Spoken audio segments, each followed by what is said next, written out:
ஸ்லாங்கூர், ஸ்ரீமுடா மற்றும் புகிட் லாஞ்சோங் முதலிய பகுதிகளில் வெள்ள பிரச்சினைக்கு தீர்வு காண்பதற்கு ஸ்லாங்கூர் மாநில அரசு மேற்கொண்டுள்ள நடவடிக்கைக்கு தனது நன்றியை தெரிவித்துக் கொண்ட கொத்தகுமுனிங் சட்டமன்ற உறுப்பினர் பிரகாஷ் சம்புநாதன், தாம் சட்டமன்ற உறுப்பினராக இருக்கும் கொத்தகுமுனிங்கில் நிலவி வரும் வெள்ள பிரச்சினைக்கு தீர்வு காண்பதற்கு சிறப்பு நிதி ஒதுக்கப்பட வேண்டும் என்று கேட்டுக் கொண்டார்.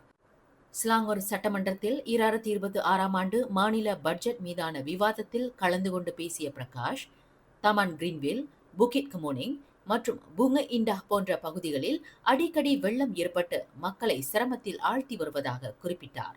இப்பிரச்சனையை களைவதற்கு வெள்ள தடுப்பு நடவடிக்கையை மேற்கொள்வதற்கான சிறப்பு நிதி ஒதுக்கீடு செய்யப்பட வேண்டும் என்று பிரகாஷ் வலியுறுத்தினார்.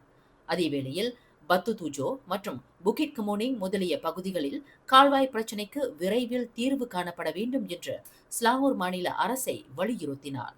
மேலும் வெள்ள பேரிடரில் பாதிக்கப்படுகின்றவர்களுக்கு நிவாரண நிதியாக 3000 ரிங்கிட் முதல் 5000 ரிங்கிட் வரை உயர்த்தப்பட வேண்டும் என்பதுடன் வெள்ள இடரை ஏற்படுத்தக்கூடிய பகுதிகளுக்கு காப்புறுதி திட்டம் அமல்படுத்தப்பட வேண்டும் என்று பிரகாஷ் வலியுறுத்தினார்.